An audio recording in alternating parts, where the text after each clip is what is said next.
Hey, bonjour amateurs de cinéma, les jaseux amateurs de cinéma. C'est Johnny pour Brand Jazette Podcast, Jason Ciné. J'espère que ça va bien.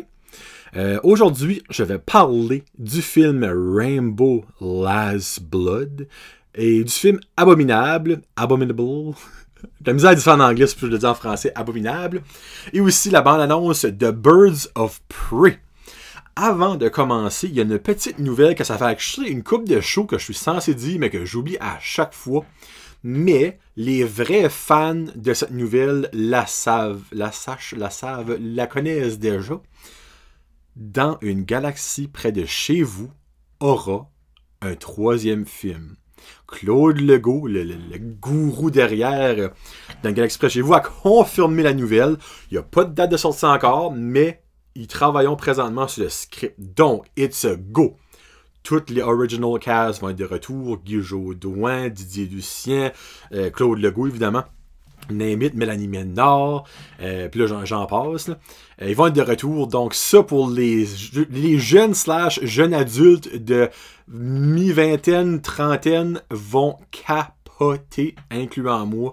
On écoute encore une autre dans Express chez vous. Ça joue à Uni. Toutes les semaines, on enregistre ça, on se couche là-dessus. Ça, puis Radio Enfer. Mais j'ai toutes les saisons de Daniel Express chez vous. J'ai les deux films, les films que j'ai adorés. C'est vraiment des films cultes de la banque de films francophones. Donc, Gang Galaxy près de chez vous, 3. Dans une galaxie près de chez vous, bientôt. Oh! Concept! Alright, on commence ça avec Rainbow Last Blood officiellement. Jusqu'à ce qu'il y en ait un autre. Le dernier film de Rainbow, évidemment, avec Sly et Sylvester Stallone. Ça, c'est vraiment weird, mais je vous explique pourquoi. J'ai adoré le film et je lui donne 3. Là, vous vous dites, t'as adoré le film, mais tu lui donnes 3. Et je m'explique right now. Dernièrement, ça fait une couple de semaines que moi, je réalise que je overreact souvent à des films. Donc, normalement, en sortant du film, j'écrivais ma note dans mon téléphone, puis j'écrivais des petits pointers. Mais à cette heure, je me laisse une journée, puis je pense à mon expérience de film. So, Rainbow, j'ai sorti, j'étais comme aïe, mental, c'était fou, l'action au coton, tu sais, c'était du Rainbow. Mais après que je m'ai assis là, reste que malgré ma note, j'ai quand même adoré le film. Mais il y a plein de choses, il y a plein de plot holes dans le film que par après, quand tu repenses au film, t'es comme, OK. Au début, il reste avec une vieille madame. On sait jamais c'est qui. Sa situation n'est vraiment pas claire. On ne sait jamais c'est qui. Elle a une fille qui est clairement pas sa fille à elle. On ne sait jamais c'est qui. Donc, juste ça, c'est une petite affaire. Deuxièmement, Rainbow a un système de tunnel souterrain. On ne sait jamais pourquoi.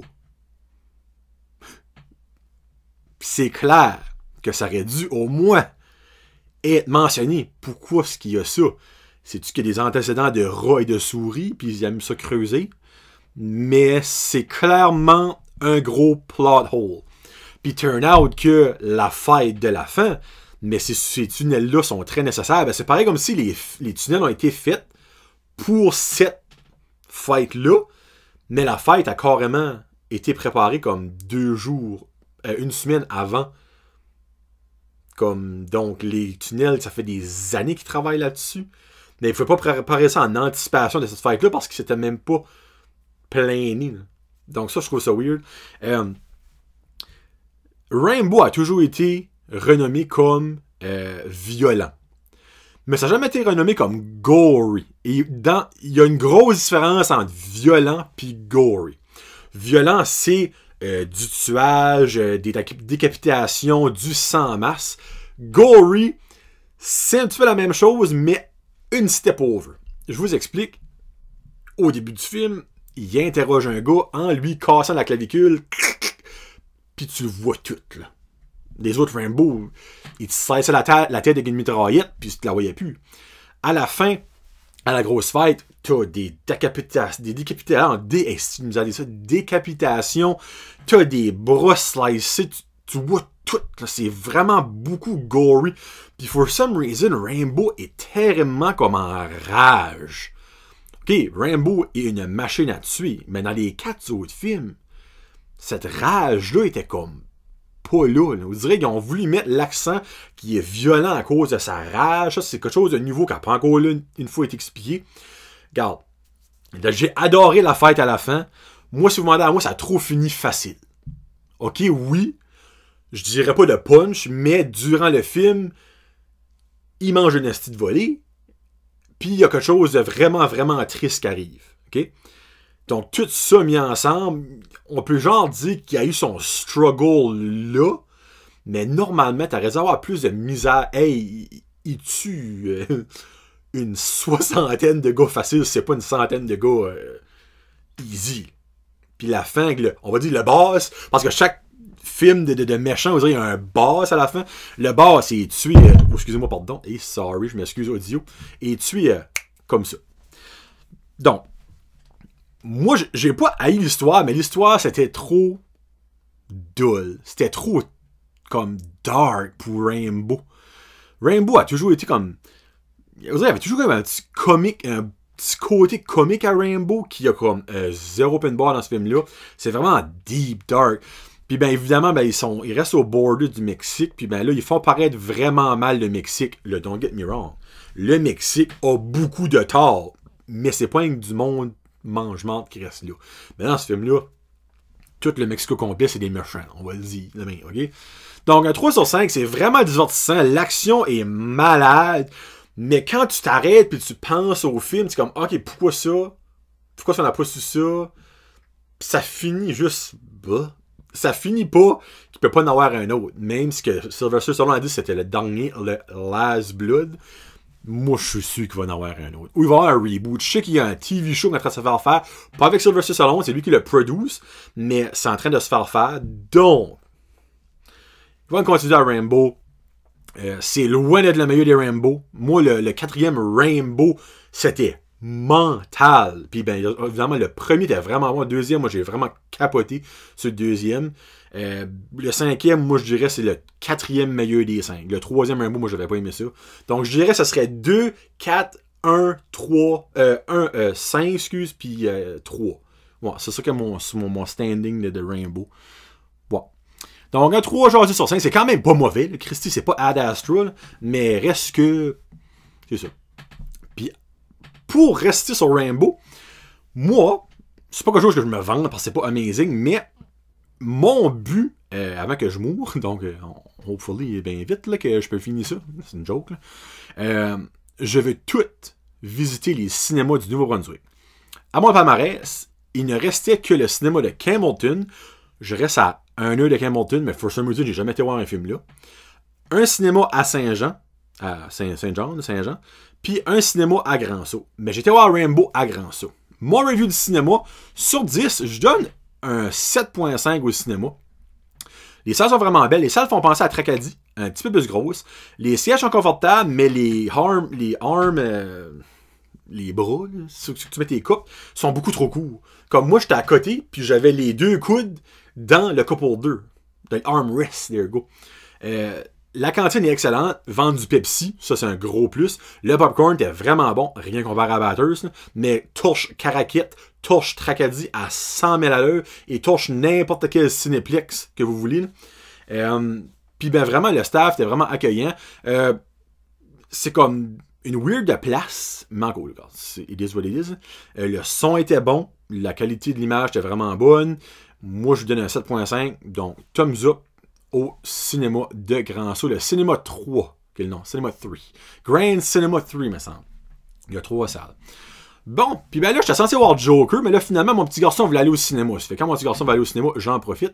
J'ai été voir Abominable et Abominable. Excusez-moi, Carl. Il y a des certains... Je suis pas bien en anglais, mais il y a certains mots en anglais, j'ai de la misère, des tongue twisters qui appellent ça. Ben, Abominable, moi, c'en est un. Ben, on va dire Abominable. Je lui donne un 3.5 jaseux sur 5 quand même. Vraiment, j'ai été surpris. Parce que j'ai vu Smallfoot l'année passée. Puis, je regardais le trailer, je suis comme, ben, c'est la même maudite affaire. Finalement, c'est pas tout à fait la même affaire. Moi, j'ai beaucoup plus aimé les graphiques, l'animation de Abominable, mais j'ai plus aimé l'humour de Smallfoot. Il y avait un petit peu moins d'humour dans Abominable. Mais j'ai beaucoup plus aimé les effets spéciaux. Définitivement, ce film-là aurait dû être en 3D. Il y a des bouts, ça aurait dû être malade, mais malheureusement, à Batters, c'était pas en 3D. L'histoire, ben, basically, c'est Everest, qui est un Yeti, comme vous pouvez le voir à sa pancarte, puis comme vous avez vraiment déjà entendu. Là. Puis ben, il est capturé, la fameuse légende du Yeti du mont Everest, en Himalaya.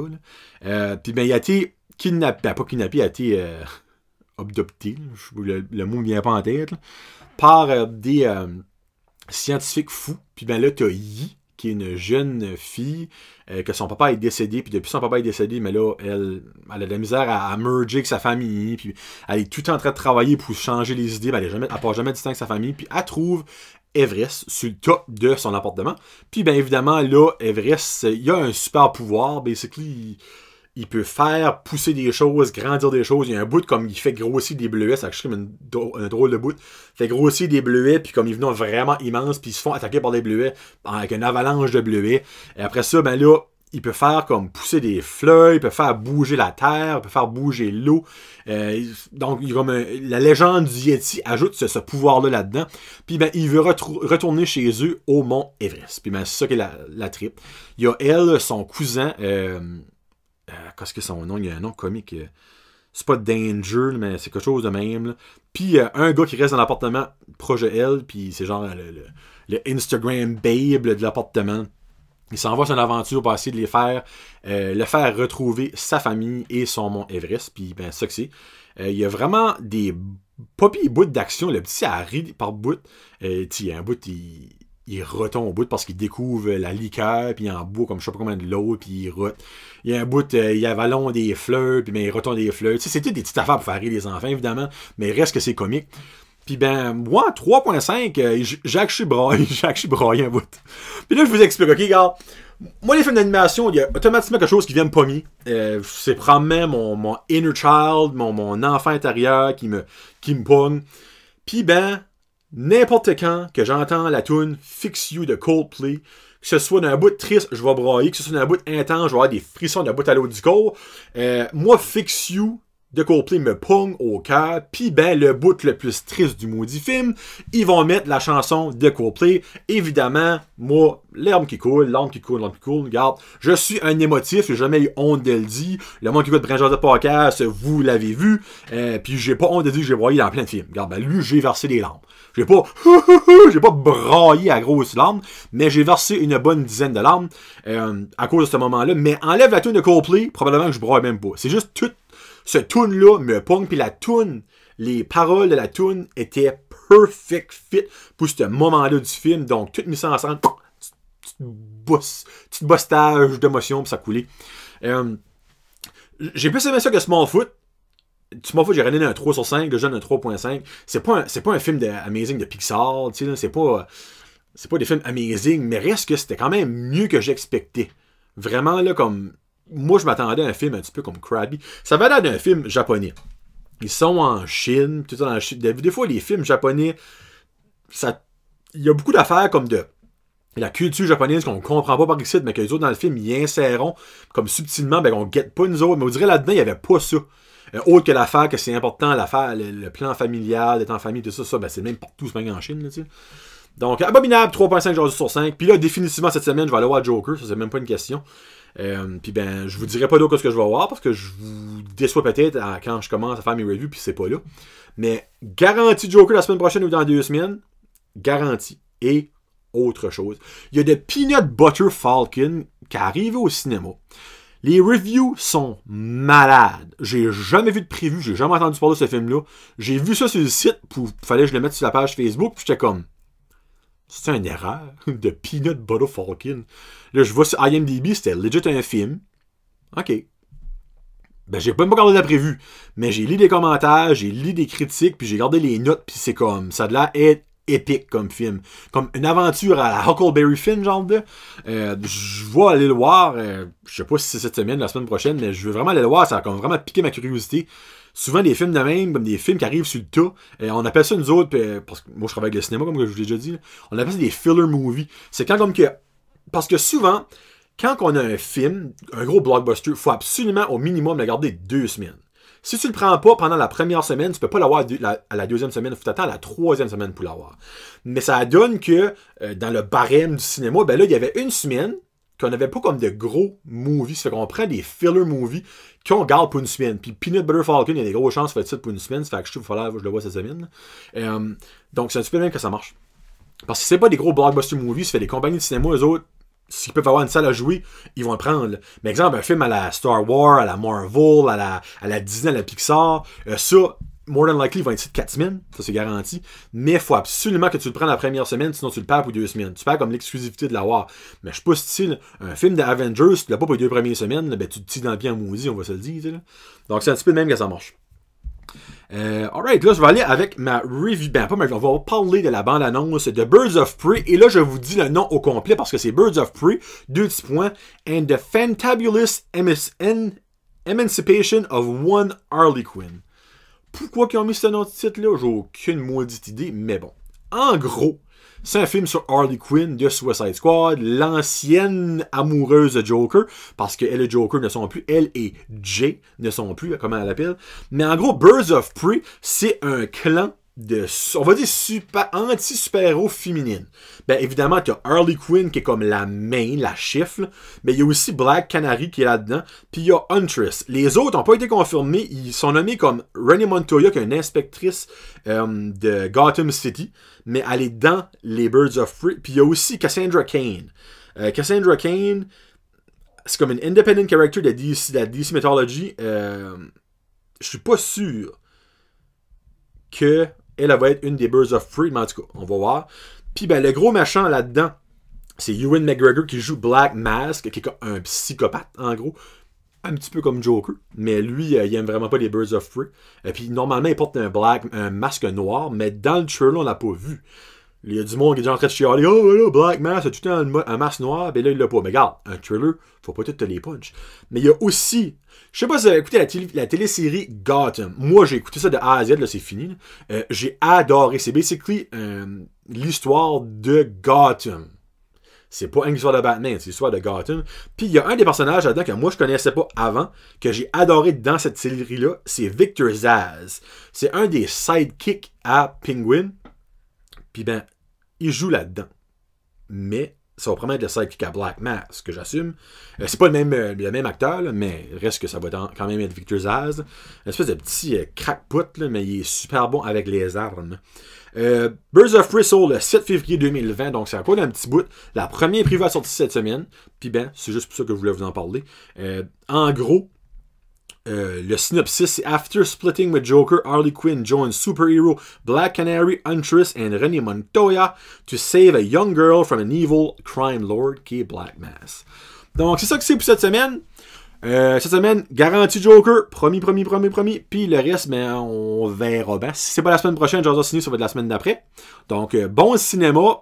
Si vous avez des suggestions. Si vous... Hey, by the way, là, on est... Ah, ben là, ça fait... On est dimanche. Donc, si les membres Patreon écoutent dimanche, la saison 10 de Walking Dead commence à soir. Donc, moi, j'ai vraiment hâte. Donc, passez une très belle semaine. Peace out. #Jazzy.